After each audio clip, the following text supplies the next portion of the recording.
अस्सलामु अलैकुम रहमतुल्लाहि व बरकातुहू। अब्दुल करीम आज़ाद मुखातिब हूँ। आज हमारा मौजू है काफूर कायमुल नार बनाना। ये वीडियो ख़ास कर इन अहबाब के लिए है जो फ़न कुश्ता साज़ी में महारत रखते हैं और बनाना जानते हैं।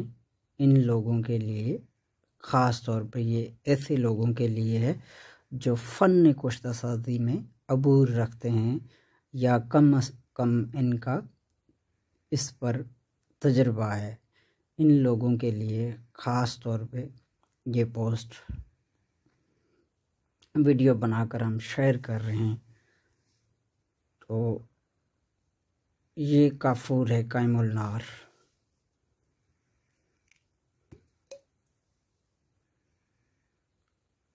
ये रोगन है, काफूर का रोगन तैयार किया गया है बग़ैर बू, बग़ैर किसी उड़ान के।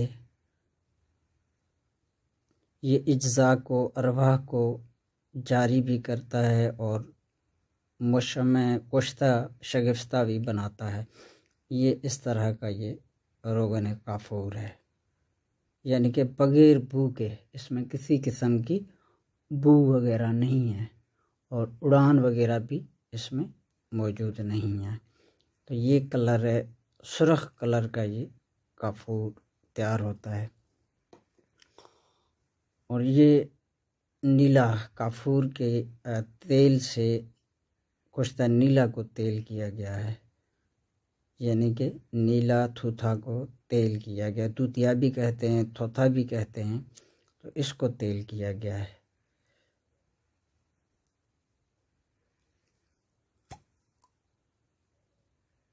ये है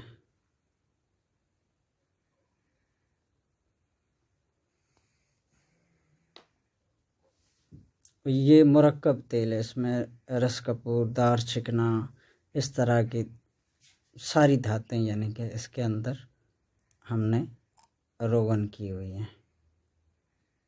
ये है। तो ये ख़ास तौर पे अल्मास को कुश्ता करने के लिए इसमें से अल्मास की डली डुबोकर इसको आग दी जाती है, तो वो 1-1.5 पाव की आग में कुश्ता हो जाता है। तो ये चीज़ें हैं। तरीका कुछ इस तरह है कि हस्बे ज़रूरत आपने काफूर लेना है। बिलफ़र्ज़ करें 7 तोला या 7.5 तोला काफूर है, तो 7.5 तोला यानी कि बराबर वज़न 7 तोला से लेकर 7.5 तोला तक काफूर लेना है और इसी के ही बराबर आपने तेज़ाब शोरा ले लेना है।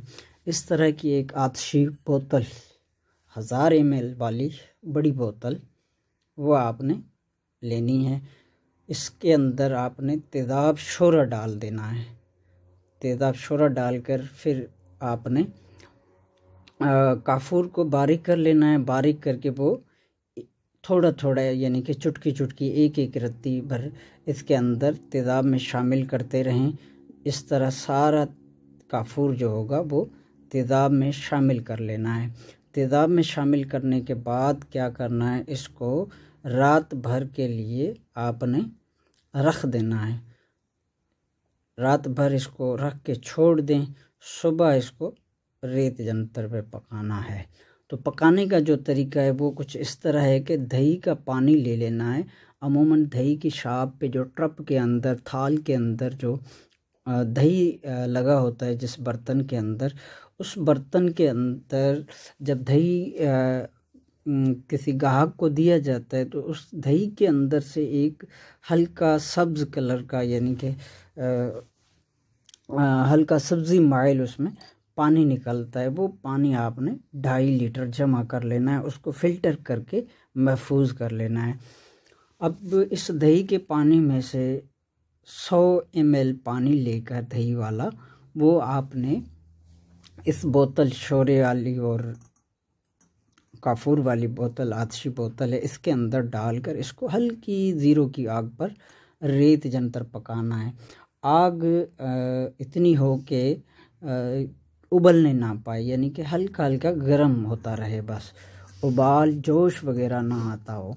तो इस तरह आपने पकाना है, यहाँ तक पकाना है कि ये पहली मर्तबा जब पकाएंगे तो ये बोतल की जो गर्दन है काफूर नीचे से, क्योंकि यहाँ तक ही होगा, तो यहाँ से जैसे हीटअप मिलेगी काफूर को, यहाँ तक उड़कर गर्दन तक इधर ये बोतल की साइडें सारी काफूर से भर जाएंगी, क्योंकि इब्तदाई मरहले में काफूर उड़ना शुरू करेगा और उड़कर ज़ाय नहीं होगा। जैसे हवा बनकर भाप बनकर जैसे उड़ जाए बोतल से बाहर हो जाए, ऐसे नहीं होगा।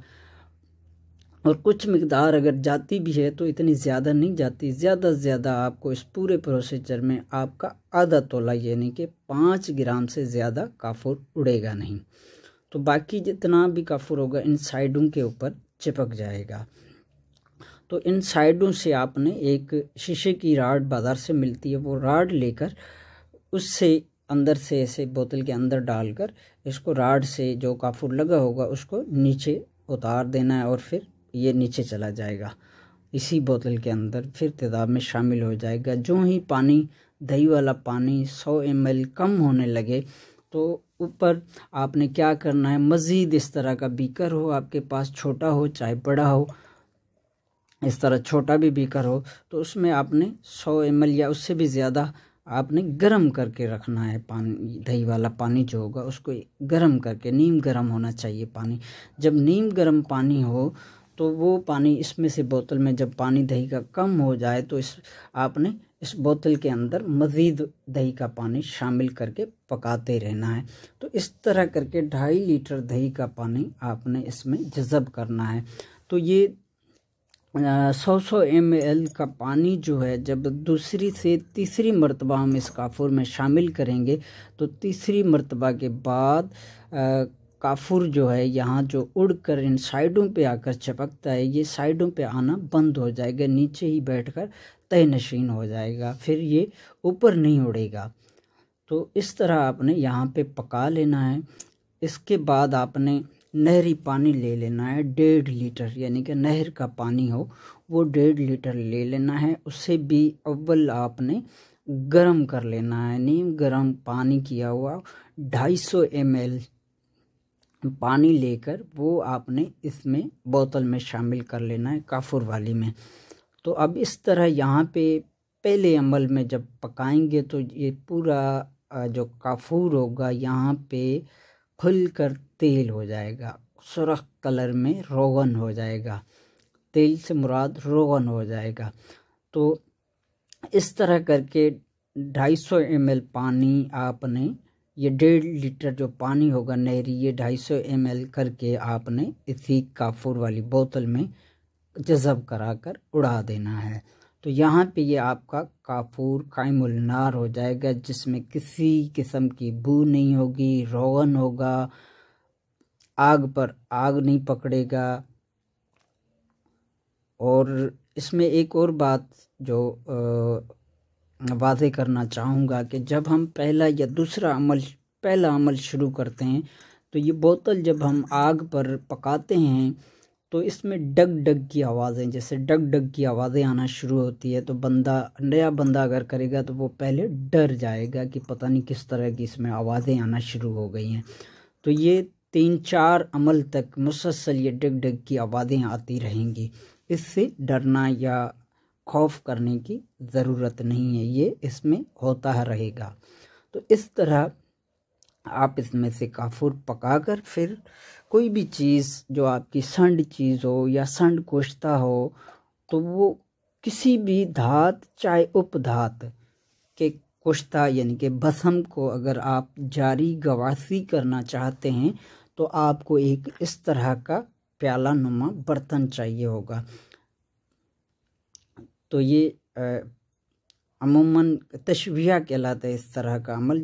हस्ब ज़रूरत आपने कोई भी कुश्ता हो, मिसाल के तौर पे सिंबल फार का आपके पास कुश्ता है और वो गवासी नहीं है, जारी नहीं है, काम नहीं कर रहा, तो आपने खरल करके सिंबल फार के कुश्ता को बाशर्त के कुश्ता किया गया हो उसको खरल करके चंद कतरे इस काफूर जो कि हमने तेल बनाकर हम लाए हैं, इस तेल में से अच्छी तरह खरल करके और आग के ऊपर तशविया से मुराद ये कि आग जलाकर इसको ऐसे बर्तन को ऊपर रखा जाता है, फिर जो ही गर्म होने लगता है तो नीचे उतार लिया जाता है, फिर चूल्हे पे चढ़ाया जाता है, फिर नीचे उतारा जाता है, फिर चढ़ाया जाता है, फिर नीचे उतारा जाता है। तो इस अमल को तशविया कहते हैं। इंशाल्लाह अज़्ज़वजल हमने जब किसी दवा को या किसी कुश्ता को तशविया दिया तो हम आपको इसकी भी वीडियो बनाकर दिखाएंगे कि कैसे इसको तशविया दिया जाता है। तो ऐसे अमल को तशविया कहते हैं। तो इस तरह तशविया, बार बार तशविया, 3-4 तशविया देने से ये चीज़, मिसाल के तौर पे सिंबल फार आपका संड है तो ये जारी हो जाएगा। जारी से मुराद ये कि वो तेल की शक्ल इख्तियार कर लेगा, मूंग हो जाएगा। तो ऐसे अमल को जारी करना कहते हैं, ऐसी भस्म को जारी करना कहते हैं। तो ये वो तरीका है। और अगर इस तरह का बर्तन ना भी हो तो ऐसे छोटे बीकर आम मिल जाते हैं, इस बीकर में भी आप तशविया कर सकते हैं। छोटा बीकर हो तो सबसे बेहतर होता है, ये इतना छोटा बीकर जो है वो सबसे बेहतर होता है। तो इस तरह आप किसी भी आम बर्तन के अंदर, इस तरह के बर्तन में, तो कोई एक बर्तन लेकर इंतखाब करके उसके अंदर आप पकाकर तशविया कर सकते हैं। ऐसे अमल को तशविया कहते हैं। तो इस तरह आप किसी भी दाल, शंगरफ हो, सिंबल फार हो, दार चिकना हो, रस कपूर हो, हड़ताल हो, अलमास हो, तांबा हो, नीला हो, या इस तरह की जितनी भी धातें, उपधातें हैं, इनके कुश्ता जात को आप इस तरह काफूर के रोगन में खरल तशविया करके आप उसको जारी गवासी बना सकते हैं। और अगर इसमें आप अगर अपना अलमास को कुश्ता करना चाहें तो यही काफूर का तेल लेकर, जो कि मुरक्कब में किया गया हो, इस मुरक्कब से मुराद ये है कि हमने इसमें दार चिकना, रस कपूर, सिंबल फार, ये सारे मुरक्कब में शामिल किए हुए हैं। तो इसको जब हम अच्छी तरह हिलाकर, तो उसके बाद इसमें से हीरे की डली डुबोकर इसको पाव, 1.5 पाव, आधा किलो, 1 किलो तक की आग दी जा सकती है। जब हम आग देते हैं तो ये अलमास फूल कर कुश्ता हो जाता है। तो इस तरह भी आप अलमास वगैरह जैसी मुश्किल धातुओं को भी आसानी के साथ इस काफूर की बदौलत, इसकी मदद से आप आसानी के साथ कुश्ता कर सकते हैं। तो ये वो तरीक़ेकार था जो कि हमारा बनाया हुआ है और इस वक्त मेरे पास मौजूद है। अभी आखिरी मराहिल में, यानी कि ख़त्म होने के करीब है।